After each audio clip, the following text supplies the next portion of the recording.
In this episode, I am going to give you a little backstory of how I started my business, why I chose the name Sonnet's Garden Blooms, and how I went from being a landscape designer and I turned into an upcycler. This story is a little scary, but very inspirational, so stick around.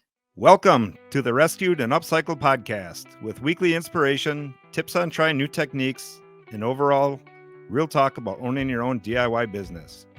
Now here's your host, Sonnet Ullenbrook. Hey guys, welcome to my premiere episode of Rescued and Upcycled. I'm so excited you guys are joining me today. I have honestly been tossing around this idea for quite some time, and it's finally happening. My very own podcast. I have been out on YouTube now for 3 years. I've been doing Facebook Lives and added YouTube Lives recently, and I have just been enjoying all that content and providing that all to you. So, it just only made sense to start a podcast and really showcase more of the back end of my small business. The first 4 episodes, you're going to get more information about me. So you're going to find out who I am, about booth life, all that good stuff. So the first 4 episodes is really getting to know me. And then after that, every other episode, I plan on interviewing different small business owners, content creators. I'm just really excited to provide you with more content like that. If you do have any ideas and suggestions that you would like me to talk about, or different small business owners or content creators that you'd like me to interview, definitely put that in the comments. It's ideas and suggestions from you guys, my viewers and listeners, that are just going to make my podcast all the better. So I look forward to hearing from you guys. For starters, though, I definitely want to introduce myself. Some of you guys might know me, and some of you might not have a clue who I am. My name is Sonnet Ullenbrook, and I am the owner and creator behind Sonnet's Garden Blooms. I have been a small business owner for like the past 13 years, and it started off very different than what it is now. So we're going to dive into that and talk about how things, progressed. But I love all things vintage. I love to rescue items and upcycle them. And that's really where I got my name for the podcast, is that I love to rescue and upcycle, really keep things out of the dump or out of the landfill and try to give them new life. So you will see me picking items off the curb. One of my favorite things to do is head over to the Goodwill bins. Honestly, you guys, that is the last stop for those things. And if somebody does not pick them out of the bins, they are heading to the landfill. So I love taking those items and transforming them into beautiful items that are repurposed that somebody else can get use out of. So, some other things about me is I'm a master gardener. I do talk about my gardens often. I love collecting garden related items such as McCoy pottery. I'm I love everything McCoy. So, turquoise is like my favorite McCoy color. I love the pots and the vases. I love old galvanized watering cans. And the brass nozzles, you guys. I'm a sucker for those little brass nozzles. And if you don't know what I'm talking about, back in the olden days, we used to attach these little brass nozzles to our hoses, and that's what we'd water with. And now we have those fancy nozzles, but I love the old brass ones, and I have them sitting about. My husband actually calls me a maximalist, and he told me I am definitely not a minimalist, which is so, so true. If you are in my home ever, it is full of all vintage items. I like how cozy it feels, and it's just packed full of all things vintage. So it takes me a little while longer, probably, to dust and vacuum, but that's okay. It's how I like it, and I wouldn't want it any other way. Now, I'm married to my husband husband, Craig. He is definitely my best friend. He really makes me a better person, you guys. And I can only thank my lucky stars for having met him. I feel so blessed every single day. We have two beautiful children, Cole and Caitlin. Cole is going to be 24 and Caitlin will be 17 this year. I know she just got her license. Ay, ay, ay. She's doing amazing though, driving. And then we have our yellow lab, Lily. She makes quite a few appearances over on my YouTube channel. I call her my DIY sidekick. We just have so much fun together, and she is going to be 13 this year. So she's an old lady, but we are just trying to keep her around as long as we possibly can. Um, we are going to for sure miss her like when that day comes, but we are just enjoying every single moment with her. And really, my small business journey started in 2011, you guys. So, when I talk about enjoying every single minute, that is it was a real eye opener back in 2011. It was a normal moment, like a normal morning. I woke up, I was getting everybody ready for school and daycare. I was getting myself ready for work. And this is really what I call D Day. This was the day that was an eye opener and just showed me so much.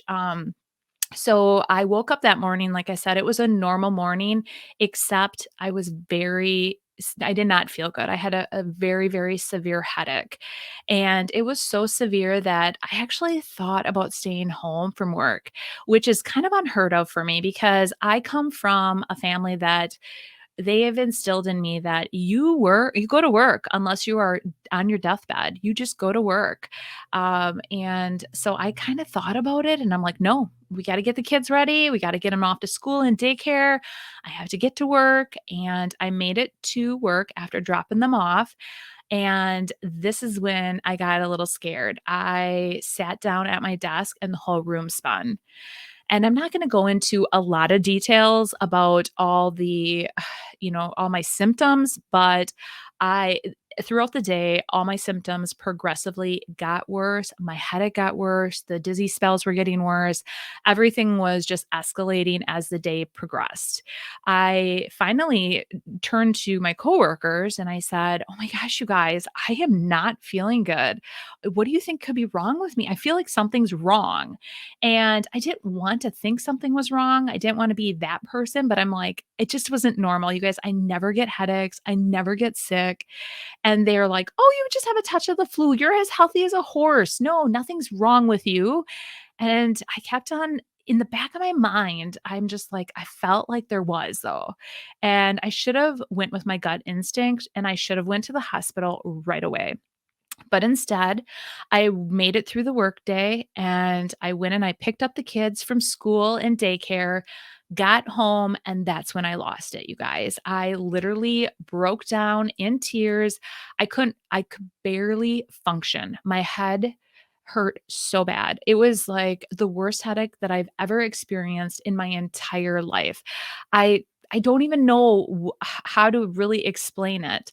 But as I was sitting there, I started crying. And, when things are not like, I don't know what to do, who do I call? I call my mom, you guys. She knows everything. Like, I feel like I can call her. And not only does she know everything, it's like she always makes everything better. And I called her and I'm like, I just don't know what to do. Should I go to the hospital or do you think I'm overreacting? And she said, call Nurse Direct. And that's what they're there for, Sonnet. Call them. So I picked up the phone, called Nurse Direct, and the nurse was so super nice, you guys. She was just so calming, asking me questions. And then she asked me, who are you with right now? I said, oh, I'm with my daughter and my son. Well, how old are they? 10 and 3. Where is the nearest adult? I'm like, what? She goes, yeah. How close is the nearest adult that you could call? I said, oh, my parents, they live a couple blocks away.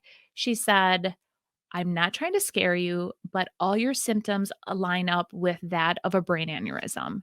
I'm very concerned for you and I want you to get to the ER as soon as possible. So when we get off this phone, I want you to call your mom and dad, have them come and pick you up and bring you to the ER immediately. So I'm like, "Oh my gosh, a brain aneurysm." I just I literally, like, started, like, having a panic attack because everyone that I knew that had a brain aneurysm or I've heard of had one, they all pass away, and I'm like, "I am so young, I can't have that. I that can't be wrong with me." And, so just as I hung up with her, my husband ended up getting home from work. So we called my mom and dad. We dropped the kids off over there. He brought me to the ER. And in the ER, they started performing test after test after test. They very quickly determined it was not a brain aneurysm. So we were feeling very good about that, thinking that at least it's not a brain aneurysm, but what could be causing these problems? Why am I feeling the way I am? The doctor comes back in and he's like, "Honestly, I think you have a migraine. Your symptoms, like how you're describing your headache and the sensitivity now to light and to sounds, I think that it all really lines up with migraines."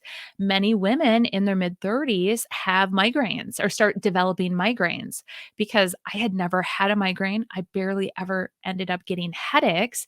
So it was like I didn't know I had never experienced anything like this.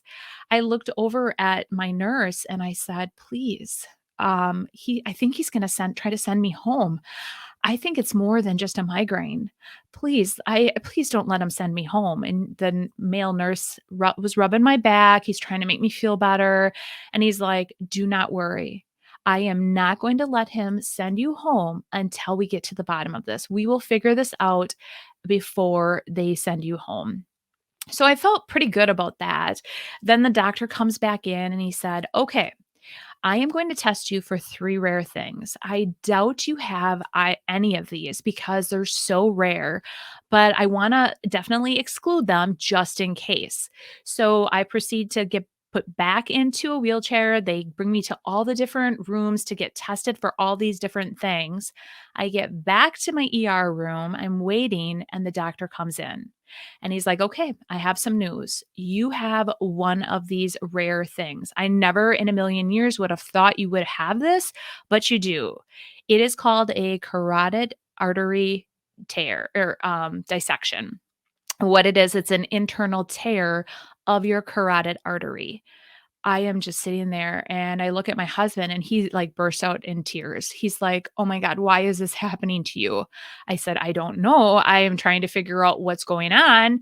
And I start asking the doctor, and the doctor says, "To be honest, it's even a little bit more rare because normally we've seen one dissection, both of your arteries are dissected." So I had an internal tear in both of my arteries. And what they determined is that left one dissected first.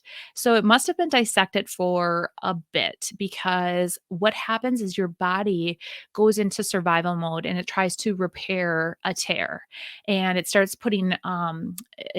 when it tries to repair it, blood vessels start attaching to that area, which then created a very large blood clot. So at this point, they needed to stabilize me. They were very concerned that this blood clot was going to break off and it was going to cause me to have a massive stroke. Um, so their first concern was just to stabilize me. So I immediately was put into ICU. I was put on blood thinners. The nurses were like scrambling about. They did not want, I started crying. The nurses were like freaking out about me crying. They're like, "No, you cannot cry. Whatever you do, you have to make sure your blood pressure does not accelerate. We do not want anything to disrupt this blood clot. We have to get it dissipated or gone. It's got to, yeah, basically dissipate. And we have to really hold your head. Like my head was like, they had it with pillows and um it was just like the scariest moment, you guys. It was so like my life was like flashing before my eyes because I'm like, I am 30. So, I was in my mid 30s and here I'm having I have my 10-year-old and my 3-year-old and I have my whole life ahead of me. And now this is all happening. And I'm like, what's going to happen. And they didn't know. That was the scariest part too, is they did not know what they were going to do with me at that point. They just knew that they had to get that portion of me stabilized to determine the next steps. So I was in the ICU for, like, over a week, and then I met, a doctor who, handles arteries, and he came in and he said, "What I want to do, I'm thinking what we're gonna have to do is we are gonna have to put a stent in there." But stents are very well known in hearts. They're not known for arteries at long term. We don't know the long term effects of, putting a stent in an artery. So, especially because you are so young, we don't know how long this is going to last. Typically, stents go in older individuals where, they don't, the life expectancy beyond they typically, the stent will last with them. Where I'm so young, they didn't know if the stent was going to last 10 years, 20 years, or how long. So he was holding off. He wanted to see how, if that was what he was going to have to do or not. What they determined, after a period of time, is that the right side was going to heal on its own. It was, with the blood thinners, it was healing just fine. But on the left side, it was blocked at 90%. And so it was not going to heal on its own. They had to open it back up with that stent. So they scheduled the surgery. And that was like literally the scariest moment, because I'm like, "Okay, knock me out. Just knock me out and put the stent in." Well, that's not how it works, guys. They don't knock you out. You are awake when they put the stent in your artery, because they have to know if you have a massive stroke while they're doing it. So, they are telling you to wiggle your toes, wiggle your fingers, move this, do that. You are wide awake as they are going up through my groin artery, all the way feeding the stent up to my carotid. And honestly, that day, I have never been so scared, like, leading up to that surgery. And I had fallen asleep before the surgery, and when I woke up, I looked over to my husband and I said, "If I make it through this, I wanna do 3 things. Number 1, I am gonna open up my own business. I'm gonna do something that makes me really happy. And, number 2, I am going to run a marathon." And he's like, "You're gonna run a marathon?" I go, "Yes." He's like, "You've never run a day in your life on it." And I said, "You're absolutely right, but I have always wanted to be a runner, and that is what I'm gonna do. I wanna run a marathon." And number 3, we've never been on a vacation, like, outside of, like, the country.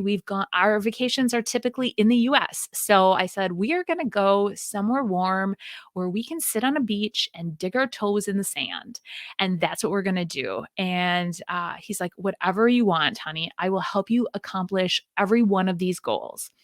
So, needless to say, after the surgery and after I recovered, the very first thing I did is I set up my small business, and I sat down and I tried to think about what makes me the most happy. What did I love so much?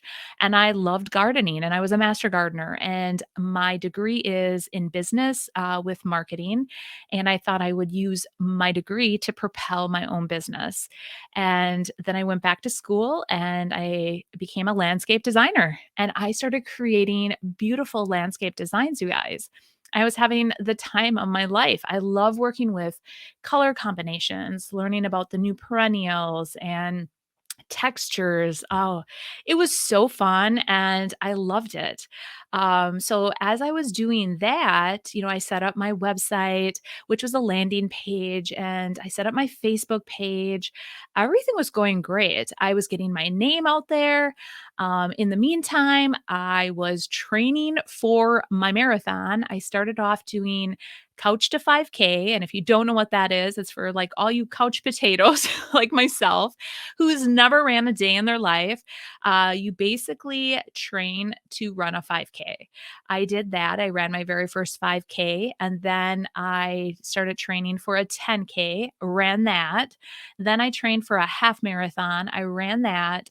And then I trained for a full marathon. In the end, I ended up running 3 full marathons.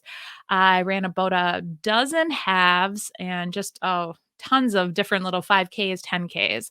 So I was like a running machine, and I just kept on trying to increase my speeds, and I was just loving that portion because when I would run, I would have so much time to brainstorm and just be thinking of creative ideas. So it was just the perfect solution, to like the creative side. I would be able to like just enjoy out being outdoors and running and then thinking of all creative things. And then lastly, I ended up going on vacation. So my husband and I, we went to Mexico, and now we like to try to do it every year. We go on a yearly trip to Mexico, or we try to do it every year, depending on what's happening in our lives. But it's just something that we enjoy then together. So as you can see, I made it through.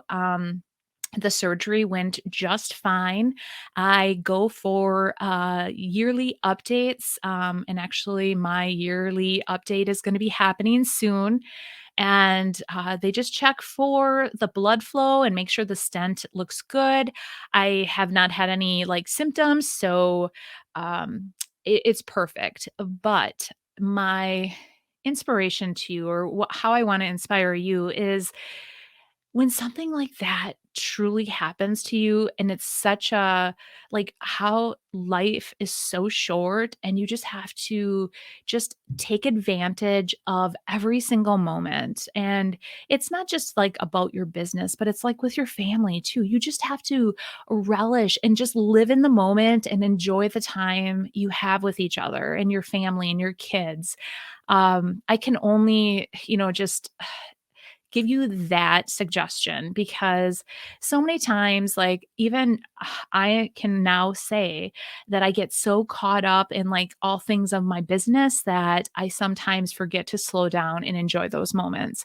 And when I sat down to, like kind of like sketch out how I wanted to talk on this podcast or what I wanted to talk about, I was like, I have to remember to do that. I have to remember to slow down and just really enjoy the time that I have with my family and my friends. And I typically do, but it's always a good reminder. And but something like that just really makes you think like life is so short, you guys, and do what you love. So that is what I truly am doing now, what I love. But now let's make a circle back. I started off, like I said, as a landscape designer. And I do have to say that my name, coming up with it, everyone's like, you have to have sonnet in it, because sonnet is so unique. And I thought it was, I'm like, really? You're going to put my name in my, I guess people have their name and their business name. So, at first I was like sonnets, garden gate, sonnet, I was trying to think of something like gardeny. And then, like a bunch of my friends are like, how about sonnets, garden blooms? Sonnets, garden blooms. And I'm like, oh yeah, I love making all the gardens bloom. So, um, that's how the name came about, and it's kind of funny. I really wish once I transformed my business, or like once it changed from the landscape design aspect into more of the upcycling, I wish I would have rebranded early on, because I think it's kind of confusing in a way, like Sonnet's Garden Blooms. But I think it stands out too. But I don't know. You guys let me know. Should I have rebranded, or do you guys like my name? My brother, he always calls all my listeners and viewers my bloomers. He's like, you and your bloomers, you're teaching them how to bloom, Sonnet, basically with all of my DIYs and upcycles. Um, but yeah, so that's how my name came about, and really how it transitioned from being a landscape designer to an upcycler. This is kind of crazy because I was really loving what I was doing, you guys. I really was, except there was always this feeling of I never got to see the finished product. So I would provide, like my client with this beautiful design. all like the color combinations and how to plant it and where to plant it. And then I would never see. And like none of them ever said they didn't like it. They all loved my designs and they were going to do it. And many of them said that they were going to do it in stages. And I always thought about following up with, like some of them. But then I was just right on to the next design and I was really busy. So my mom retired. And when my mom retired, that was when she got bored. She's a very outgoing person. She just loves, like interacting with people and just conversations and always to be on the go. And that's what she was used to. So when she retired, everything kind of slowed down and she got bored. And so she said to me, I think I want to open up my own resale boutique. I'm like, "Oh my god, that's an awesome idea. I love it.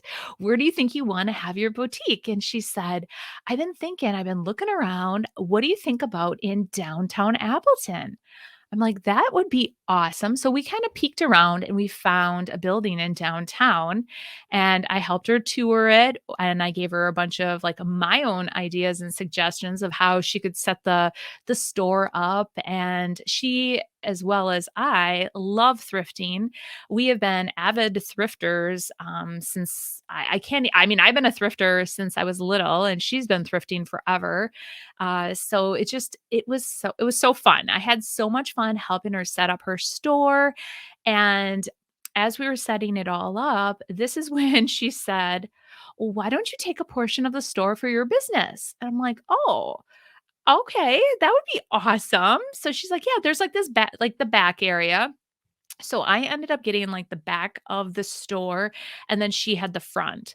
And right away I'm like very quickly into it I realized that I didn't need a storefront to have a landscape design business.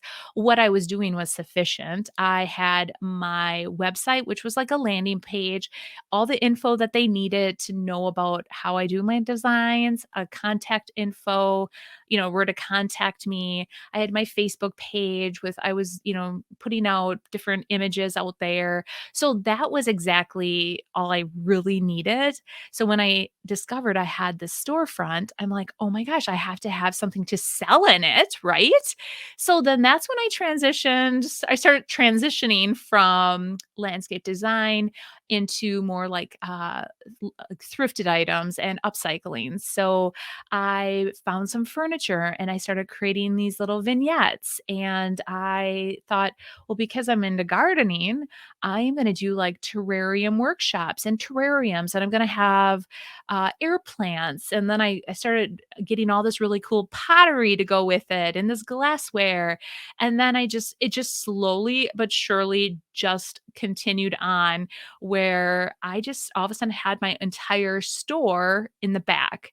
And then I was not enjoying landscape design as much because I was so enjoying, doing vignettes and staging and finding, like going thrifting and just all those things. And so I was having so much fun. And in the end, I stopped doing landscape design altogether. I ended up basically closing that whole side of my business. And I ended up then just transitioning over to being a thrifter, upcycler. And it was very funny because if you follow me, I do have a section on my page. It's called On the Road. And my On the Road booth started because of being in downtown Appleton as well. So a gal named Dewana, she was in charge of the farm market, and she approached me and said, "Do you want a farm market booth? We could do it right in front of your business. It would be perfect. You can do it every Saturday." I'm like, "Oh my gosh, that'd be so fun." So I started setting up for the farm market every Saturday morning. And then from there, I'm like, I just loved doing it so much that then I started doing other shows. And then I discovered that it's called St. Germain's Farm and Flea Market up in St. Germain, Wisconsin. So every Saturday, I would do the farm market in downtown Appleton, pack up my booth in back in my truck, and then I would head up north by our cabin and I would set up at the St. Germain Flea Market and I'd have my booth there. I'd pack that up and then I'd come back home. And I would do that every weekend. And I loved being on the road and I loved the storefront. And we were just getting so many customers, getting to know our customers and just having so much fun with, like I love doing window displays. But we were really living our best life, with our business down there. And we dedicated 3 years of our life down there, and it was like in the 3rd year that the owner of the building approached us and said, "We are putting the building up for sale." And we're like, "Oh, really? You're putting up the building for sale?" And my parents actually thought about purchasing the building. But they determined, at their age, being in retirement, she was just, dabbling, I mean, I guess dabbling in this, and she determined she did not want to purchase the building. They did not want to purchase it. And we didn't know where this was gonna go. Like, where was our business going to go from this point? If somebody bought the building, would they want it for their own purposes, or would they wanna keep leasing it to us? So we just held tight, and then the actual next door neighbor to our building, he bought it. He bought the whole building, and he decided he wanted to put his business, like expand his business into our building. He didn't know exactly when it was going to happen, so that's when the negotiation between him and my mom started, and they could never negotiate exactly how, like, come to terms with an agreement. So, super nice guy. We love him still, but it just, we could never, come to terms with like a like amount of time and things like that. So we started looking elsewhere. We looked everywhere, you guys. We could not find anything that fit exactly what we wanted. So at that point, my mom and I were talking, and my mom's like, "I think we're gonna have to just shut the storefront down at the end of the year." And I was like, "Oh my gosh, the world is ending. We have invested and dedicated so much of our time the past 3 years into this business, and now we're just gonna shut it down." I was, like, heartbroken. I felt like I was heartbroken, you guys. Like, I like I lost a kid. I mean, it was like I have dedicated so much to this, and then we were shutting it down. Um, it was really, really, it was a very difficult decision. But in the end, when one door closes, another opens. And it was just God's way of saying, like, this part of your small business journey is going to come to an end, and we're going to just do something different, something better. And that's really what happened, because the day we shut this down, or like we closed our doors, I remember December 31st, and I cried my eyes out. And then very shortly, like thereafter in January, another door opened, and that's Booth Life. And I'm going to dive into that in next week's episode. But really, that is like such a true statement, you guys. When one door shuts, another one always opens. And it's so true. And it's just like a small business journey is ever changing. It's never going to stay the same. And that's what I love about it so much. I just love how I am learning new things. I am meeting new people. I love how I am surrounded by so many amazing creators, and just it's just crazy to think like all the creativity and the ideas that they come up with. I love it. I just love being part of this community, and I can't say enough about, being part of the DIY upcycling community. So, but yeah, so next week, you guys, we are going to talk about that. We're going to talk about all things booth life, and I'm just gonna, like I said, just go into all of that. And, but you guys, if you have not yet, definitely go ahead, rate and review. I don't even know what that means. I'm supposed to tell you guys to rate and review my podcast, and definitely hit that subscribe button. Turn on the bell notification. That way, every Thursday when I upload a new video, you'll be notified. And yeah, and follow me on all my socials. So all the links are in the description where you can find me on my socials. But I am so excited, like I said, to get this podcast going. And I hope you've enjoyed this first episode and just a little bit or a little glimpse into, how I got started, where it was going.